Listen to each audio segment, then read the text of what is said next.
Good morning, and it's a real pleasure to be with you all here today. Thank you to Glion for kindly inviting me to take part in the session today. It really is a privilege to be here. I hope you all know about Walpole, but for those of you that don't, Walpole is the UK's Association of Luxury Brands. We have over 170 member companies. I'm pleased that some of our members are here today, people like Boodles and Stephen, who's both been in a number of roles, with exciting new roles coming. Our members include people like Alexander McQueen, Harrods, Rolls-Royce, and together and collectively, our members are about 170 companies of the British luxury goods industry. And our industries are valuable to the UK economy. We did a report just last year, the first of its kind here in the UK, and through the report we discovered that the British luxury goods industries are worth about 32.2 billion, which is about 2.2% of UK GDP, and we employ over 113,000 people. The report also talks about some of the wider benefits, that not just about the economic impact, but also the benefits to travel and tourism, to employment, manufacturing and skills, and also the international story and the value of our industries to British exports, but also the important role that we play in soft power diplomacy, spreading British values and qualities around the world. Through the session today, what we hope to do is provide some insights and share some debates and discussions on two things. One, the future luxury customer, and two, then the future luxury customer experience as well. But I hope one of the things most of all is that we'll inspire you all to take lifelong careers in the luxury goods industry. I'm lucky that after 9 years, I still absolutely love my job. And yes, there are good and bad days. There are days with frustrations and setbacks and when nothing goes to plan. But genuinely, hand on heart, it's a fantastic role to work in, and the luxury industry, I think, is probably the best industry to work in. So a couple of things just to think about today, but mostly really afterwards, and a bit of an equation to how do you find a job that you really love. So the first thing to think about, and perhaps in the discussions today, just notice what is it that really piques your interest? What is it that we discuss that really fascinates you and makes you think, oh, I'd like to understand a bit more about that, or perhaps I might come and speak to David or Stephen during the coffee break and ask them about the yacht world and the hotel business. Think about what interests you. What reports do you read? What do you watch on TV? What do you follow on Twitter or social media? So take that. The other part to then look at is what are your skills? What comes naturally to you? What are you always good at? The people always say, oh, you're really great at analytics, or you're great at leading people, or you're a really good communicator. And if you can pull those two together, things that you love combined with what you're good at, that's pretty much the equation to having a job that you really love. And why is that important? Well, certainly for my generation, I'm probably going to be working into my mid-70s. You guys who are students today, you'll probably be working into your 80s. So it's important to have a job that you love. And as the saying goes, which is over 2,500 years old, I discovered when I was doing my research for the prep today, if you do a job that you love, you're never going to have to work a day in your life. And so I hope that you'll take that away from the session today. Think on it, look at what interests you, what you might want to do, and then use people like myself and our speakers today as mentors. Come and find us out and talk to us about what careers in luxury goods might look like. So without further ado, please let me introduce the CEO of Glion, Guy Bentley.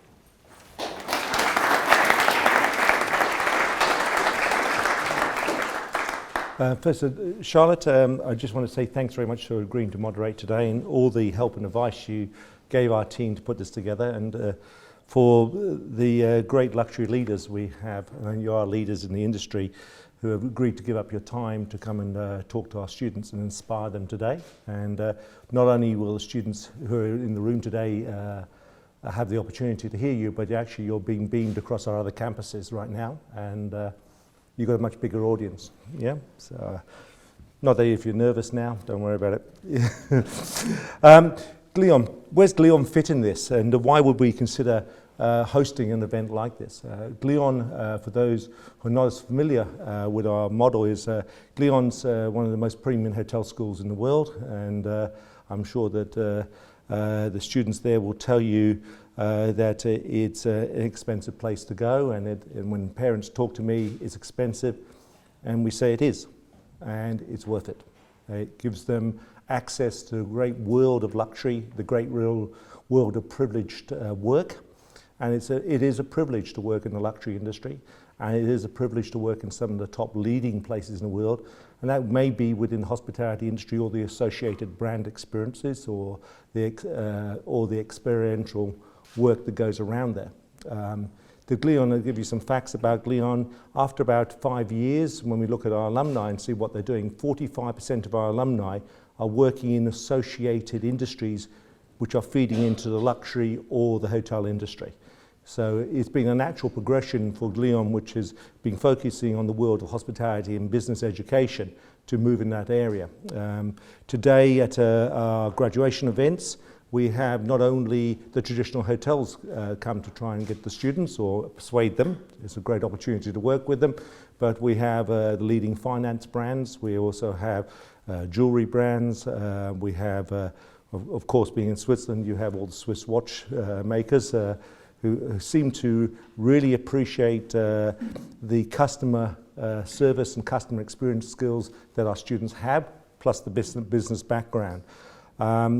The interest in our students, 2 years ago we launched a luxury brand specialization in one of our degrees, and that's become one of the most popular strands that we are doing. And that works with Domus Academy in Italy, and that continues to grow today. So it's a great pleasure we could actually host this and emphasize the importance of the two industries together. So thank you very much again for your time. That being said, you've heard probably enough from me, but let's hear from someone who's really all about luxury, James Amos.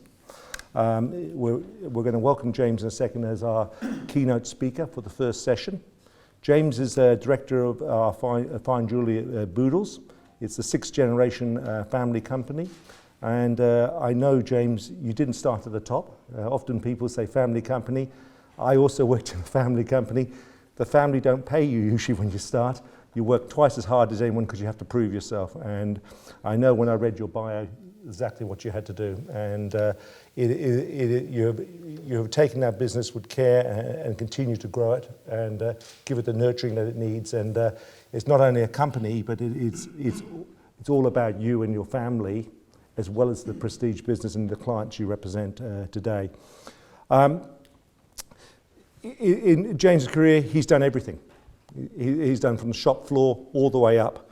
And today, James will be, I'm sure he'll be, as director of Boodles, will be telling you about what he gets up today, what's important about how you get there. I'm sure that's some of the little fine arguments he's going to be sharing. But also, it's led him to have a career outside of Boodles, and that's in his PR work, in his writing, in his development of brand strategies. And I know that people follow you quite a bit, James, to see what you're up to, and to see if they can glean how to actually replicate that success. So without further ado, I'd love to welcome you to the stage and to share some of that knowledge with us today. Thank you, James. Thank you.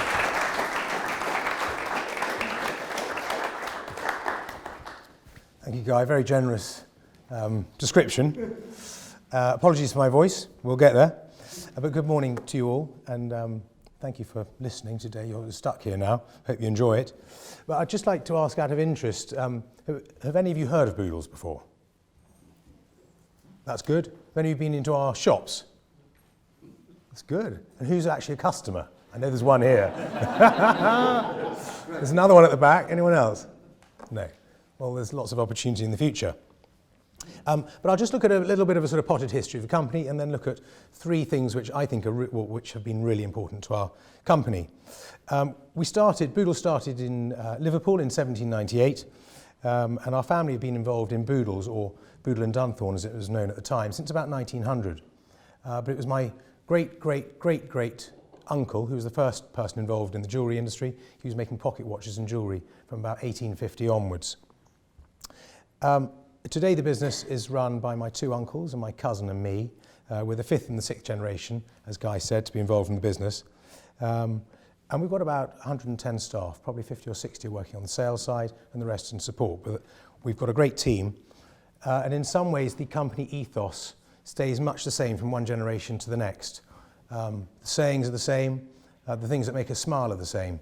But there are other things which have changed completely, and I'm going to go through those with you today. The first is design, jewellery design. The second is our brand, and the third is customers, or our approach to customers.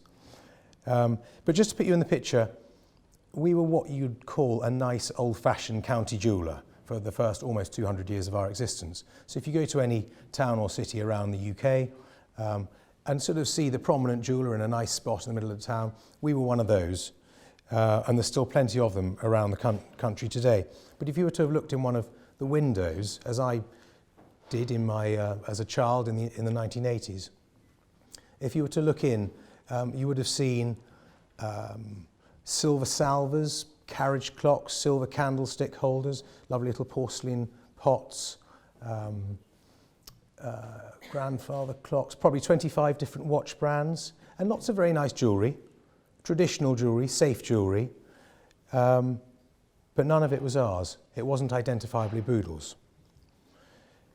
So 20 years ago, we decided I wasn't in the business at the time, but we decided it was time to start doing things for ourselves and to begin the process of kicking out the other brands and all those little sort of odds and ends that I was describing to you. It's not something you can do overnight. You can't just dump the whole lot in the river and start again.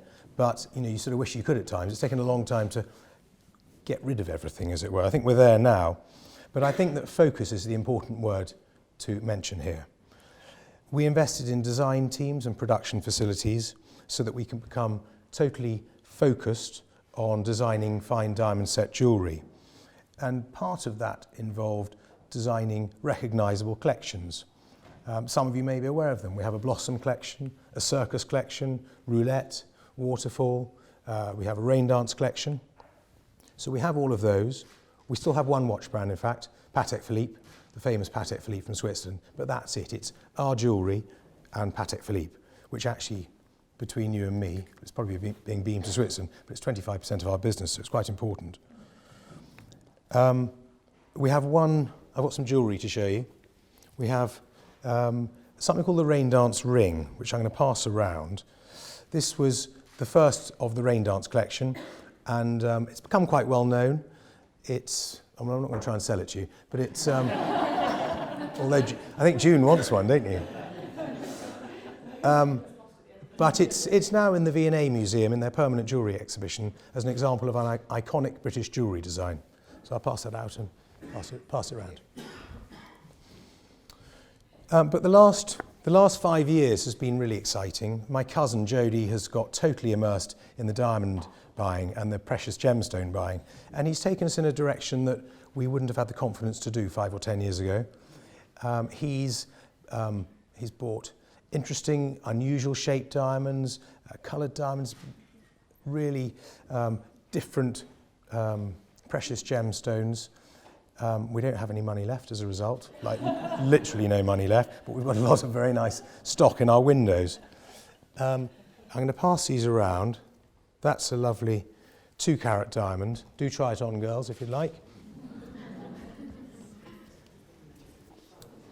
This is serious. There's no security here today, but I think you all look trustworthy. That's about a £750,000 emerald. And I'll pass that to you.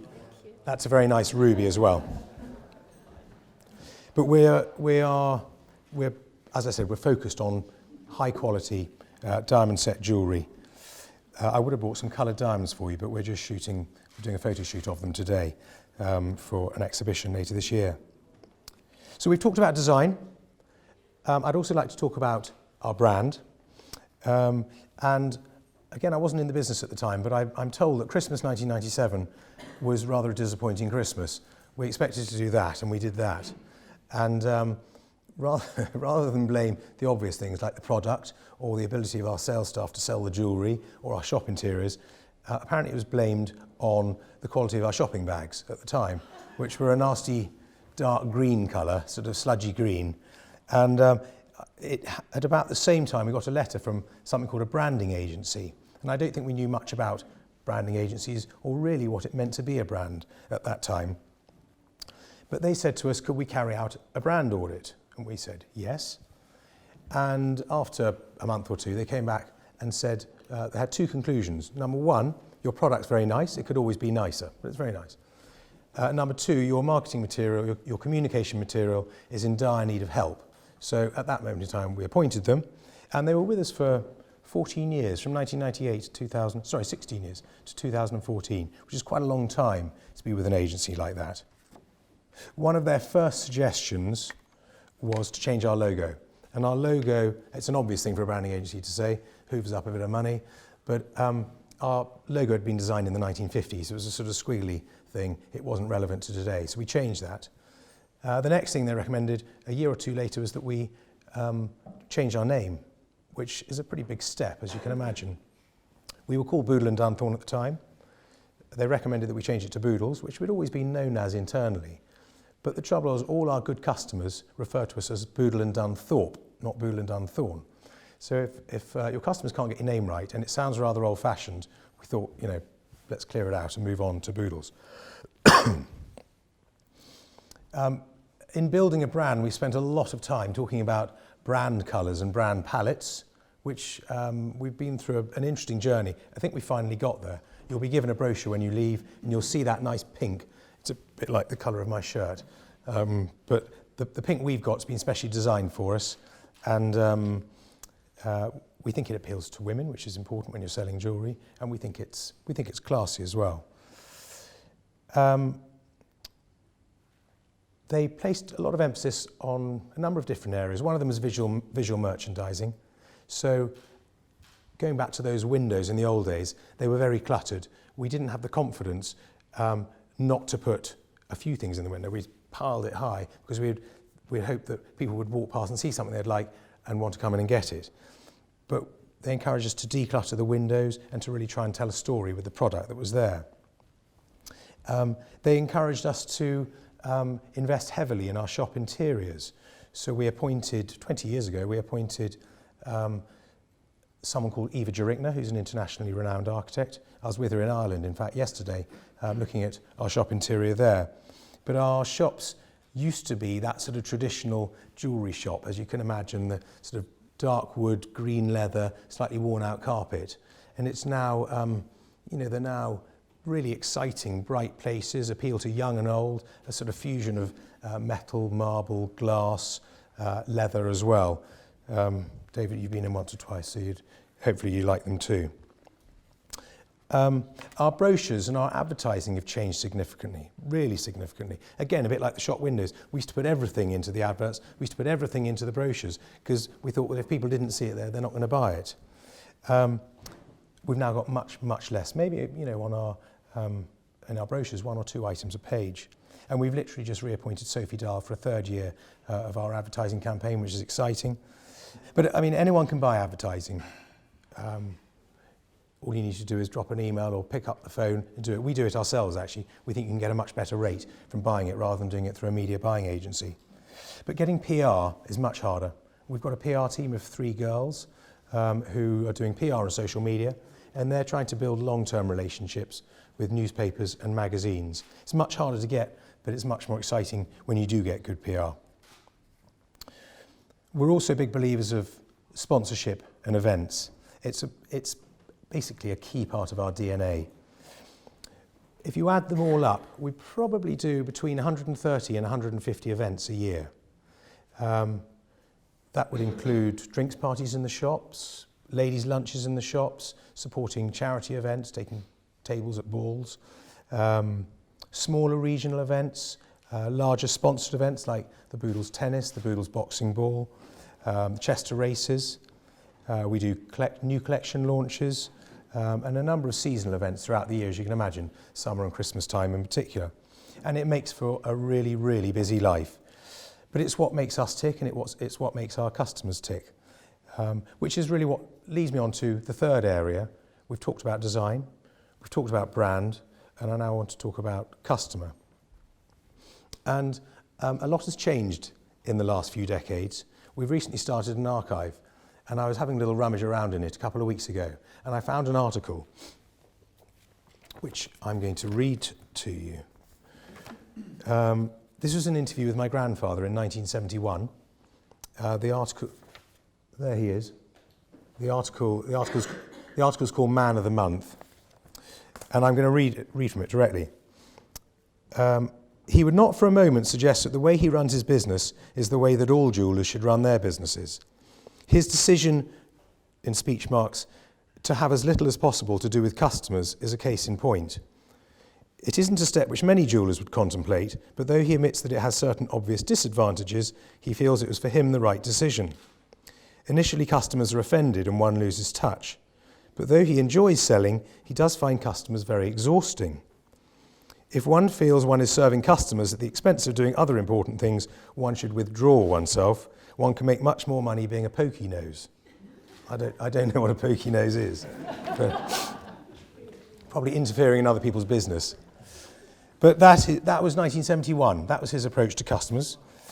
If you were to ask my grandmother, who is still alive today, she's 91, nearly 92, she's a wonderful lady. If you were to ask her about my grandfather, she would say that he believed that the time for customers was between 9 a.m. and 5 p.m.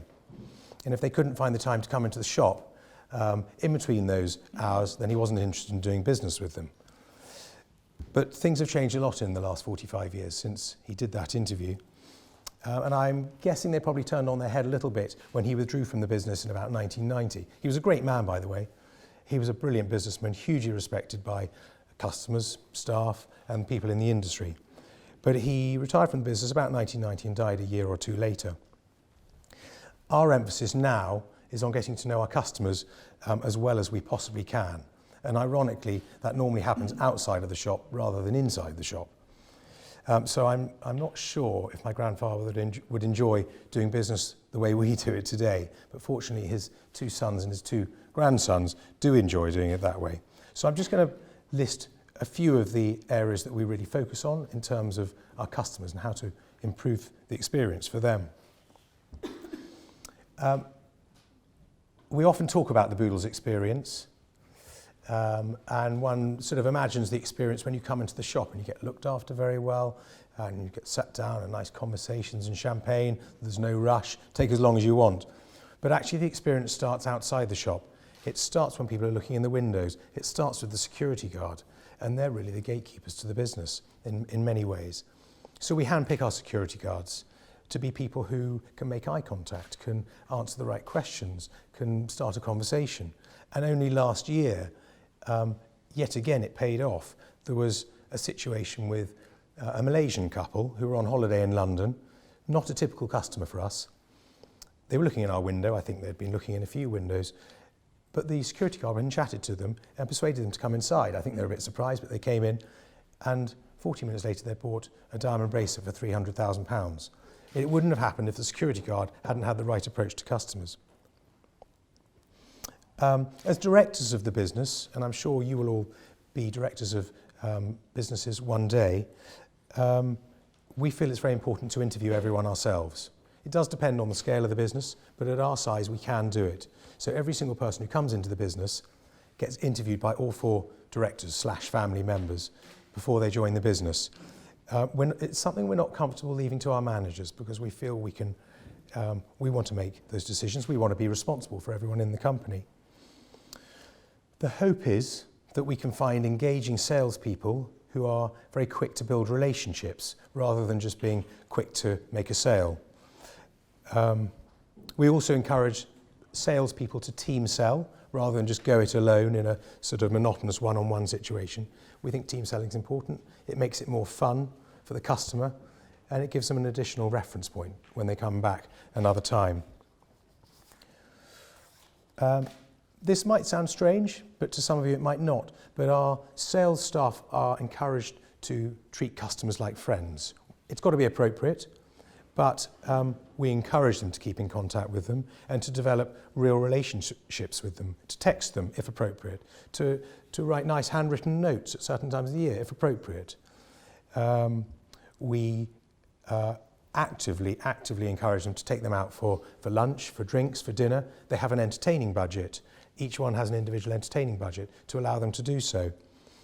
I'm guessing the prospect of ordering wine from a wine list and talking to a person or a couple who are 2 or 3 decades older than you can be quite daunting for people who are junior to the business, and it is. But we do offer them staff training to help them in that process. But moving back onto the subject of our events, which we touched on earlier, they've become so important to us and to our customers. And whilst all our customers are important, we make about 7,000 sales a year. We've realised that it's the top 1% of our customers that actually make the difference. And if we look back at our figures from last year, the top 1% of our sales, so the top 70 sales out of 7,000, accounted for 40% of our business, which is a seriously high proportion, and it makes you realise quite how important that top 1% are.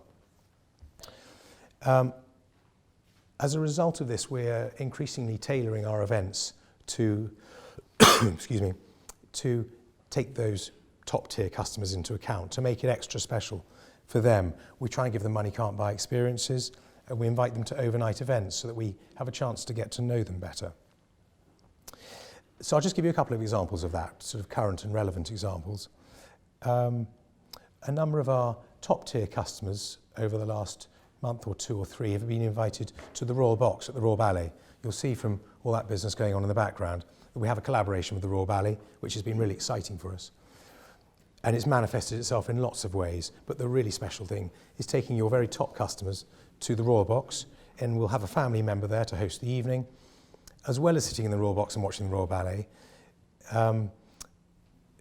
You will be given a backstage tour. You'll have dinner in the Royal Retiring Room. You get to use the Queen's loo, which is the Queen's loo. It's not quite as grand as you think it might be. It's quite nice. It's not quite as grand as you think it might be. But everyone went to the loo that night. And you got to meet the ballerinas as they did their curtain call. We were literally standing on the stage as they came off, and you chatted to them. That's the sort of money can't buy experience. And this summer we'll invite that top tier, that top 1% again, to our tennis event at Stoke Park, but not just for a nice lunch and to watch the tennis like the other 99%. But we'll invite them to stay the night, come to the hotel the night before, we'll have a black tie dinner. We'll either have Djokovic there for dinner with us, or we'll have Sophie Dahl, our celebrity model. And it's special. It's trying to give them something that they wouldn't normally do. And overseas trips are becoming increasingly important for us as well. I'm visiting Qatar next week to see some customers there. And in the last year or so, we've put on big events in Monaco, in New York and in Toronto. And we've done private dinner parties in Hong Kong, Shanghai, Bangkok, Melbourne. But it's all to give us a chance to spend time with our customers. So we've looked at various aspects of the business, and there's been some big changes over the last 25 years. We've had completely unrecognisable changes in our design. We've become a brand and we weren't before. And our approach to customers has changed from not having anything to do with them outside shop hours to fully immersing ourselves in their lives. But in the first 2 categories, you can employ good people to do it. You can employ good designers to work in your business. If you want to develop your brand further, you can employ an external agency to help you with that. But in terms of an approach to customers, it has to be something you live and breathe. It's something that is throughout the company. We're doing it all day, every day. So it's the culture of the business. And at the end of the day, I think it comes down to time. I think time is the key word for us here, and perhaps for you to take away. We spend more time talking about our customers than we ever did before. We had a directors meeting last week, and 8 out of the 20 points on it revolve around customers in some way. We spend time teaching our staff how to deal with customers better, and we give up a lot of our personal time for evening events. We've got one tonight I'm at. Weekends, trips away, and it's all in pursuit of time with our customers.